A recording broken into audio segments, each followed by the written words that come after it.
My name is Robin Swan, and I'm the Director of Government Affairs for the Winter Park Chamber of Commerce. This series allows us to hear from the candidates who are participating in our virtual political mingle, a forum held on July 29th, where you, our guests, can learn more about the candidates and vote in a straw poll. Today, we're pleased to welcome Jeremy Sisson. Jeremy is a candidate running for the State House of Representatives, District 47. Jeremy, welcome, and thank you for joining us. Robin, thanks for having me. It's a pleasure to be here. So, Jeremy, I'm going to ask you 3 questions. They're the same questions we've asked each of the candidates. What is your primary motivation, would you say, for running for this position? Yeah, that's a great question. I thought about that, and I would have to say that I've actively served the Central Florida community for almost 20 years now, and I'm running to be a true voice and servant leader for those in the business community, Florida veterans, those who protect and serve, the faith community, and those who want better educational, healthcare, and environmental options than the ones that we currently possess. I've held active roles, served a mentor, and been on numerous community and nonprofit organization boards, including the Florida Association of Veteran-Owned Businesses, United Abolitionist, Camaraderie Foundation, Guys with Ties Philanthropy, Central Florida Better Business Bureau, Seminole County Regional Chamber of Commerce, Jobs Partnership of Florida, Down Syndrome Association of Central Florida, and the Seminole County Advisory Board. So my dedication, Robin, to this community is vast and it runs deep. Lastly, I've spent the last 20 years in a servant leadership capacity here in Central Florida. Currently, I'm the Chief Executive Officer of Evan James and Associates, which is an award-winning commercial real estate brokerage here in town. And also, I was the driving force behind the creation of the American Steel brand, which offers both commercial real estate developers and homeowners alike a build-to-suit, high-quality, cold-rolled steel, economically conscious, hurricane and tornado-proof, reasonably priced product that won't break the bank. And this is just one example of my ability to think outside the box in order to solve some of our greatest problems and challenges that we might face. And I would continue using my problem-solving skills for the folks of House District 47 if elected as their next state legislator. Okay, and how would you say you're uniquely qualified for this position? Also a great question. I think the very best way to answer it is to talk about the leadership qualities that I bring to the table for this seat. There are 3 that come to mind right away that are particularly relevant. The first leadership quality that I possess is I'm experienced in laying out a strong and compelling vision for where an organization that I'm a leader of needs to go and compel others to follow the why behind that vision.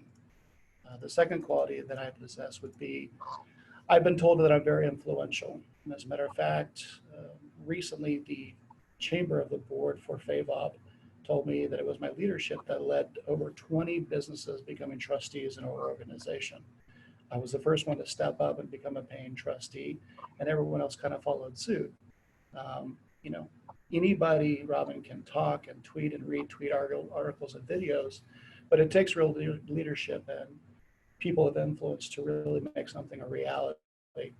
For example, as a commercial real estate broker and entrepreneur, my unique work skill sets would come in handy if, let's say, we were to redevelop brown sites around the district, as an example, or put more affordable housing developments in the ground, which is vastly needed here in Central Florida.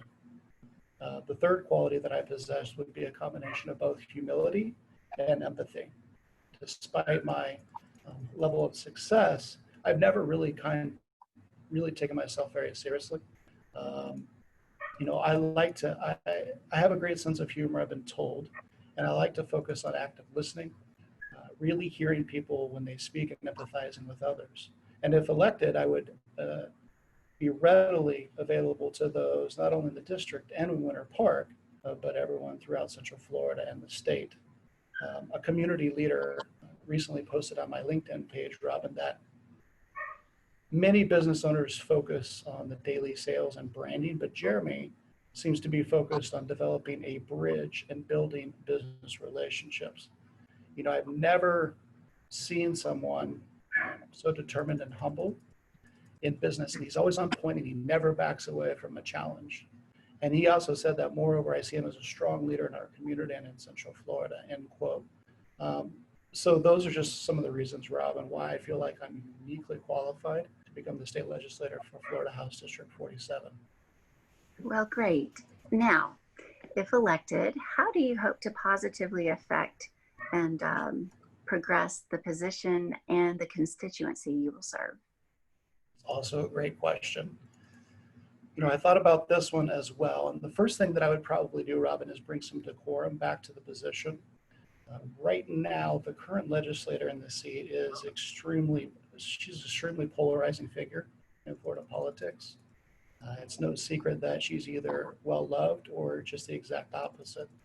So my first order of business is to reach out to all stakeholders in the district and bring some stability, some common sense, and balance back to the Florida House District 47 seat. I'm very much a purple candidate in that sense. I would I would be a legislator that everyone could come to and get their problems solved, not just a select few. Also, I don't have a Twitter account, so naturally I have more time to spend on things like talking to voters in the district, spending more time in meetings, and making this district a better place to live, work, and play.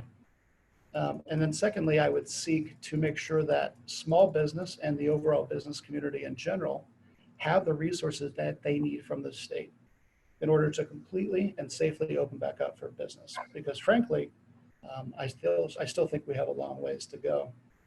The governor's emergency bridge loan ran out way too fast and too few businesses benefited. So I would work to open up the purse strings again to get more interest loans and grant money into the hands of small business owners throughout Central Florida. And then lastly, I would say, as a housing expert, I would work towards making more housing cost effective for all folks in the district. So for example, I think we have a unique opportunity to develop some infill locations around the area, especially those designated as brownfields. For example, my commercial real estate expertise, coupled with my negotiation skills and my ability to pull multiple parties together to get a deal done, would make me the ideal person to help redevelop the 500 acres of brownfield sites up and down Orange Avenue between McCoy and Hoffner. These areas could potentially be used for high-tech industry, affordable housing, mixed-use projects, more green spaces and parks for local residents. And I'm certain that the standard of living and property values would increase because of my efforts. We don't have to imagine, Robin, what this would look like for these areas. We actually have examples. Just look at what DeBartolo Development did for the Mills Park corridor. It's a very high-end corridor. It's a destination for a lot of new jobs, new homes, and parks. And the same can be said for Baldwin Park, which, if you remember back in the 90s, it was a naval training center. And so now we know what is possible when we work together on projects like this. Well, great. Well, thank you. Thank you, Jeremy, for answering our questions and for joining us today.